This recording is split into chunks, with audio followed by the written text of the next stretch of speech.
In everything that you do, the more educated you are, the more empowered you become. Of course, education has different connotations and meanings. One can be degreed, you can have all your degrees and not be educated, and not being able to think, etc. But I'm saying that what I've realized in this country here is to be educated a little bit is to be empowered. And that sense of empowerment can bring up someone else, probably like myself, the way I like to think of it, where I could empower someone else who would be able to stand up and take on an issue. And one of the things I'm hoping to achieve with this book, when you read it, is I believe it's a catalyst for change. There's a lot more questions left after the reading of the book than answers.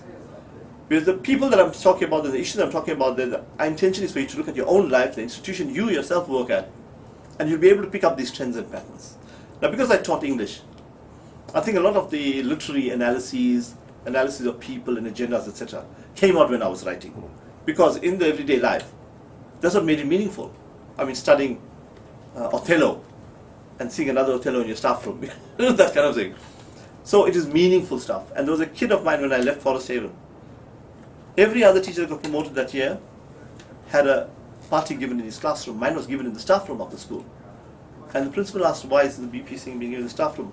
The kid from my class said, no, he didn't teach, he educated. Because I used to take the kids out onto the field and say, look at that black house, look at the Indian house. If you're a black child, what would you have done? They would say themselves, I would go and steal, rob and rape and steal and do this and do that, because that's the oppressor.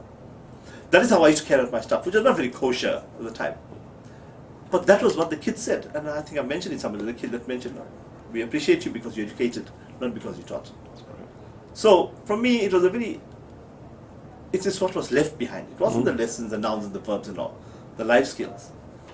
And that is why the educative passion will always be there. And I also believe that once an educator, always an educator, no matter where you go. And like right now, my 2 feet are still planted in education for that. And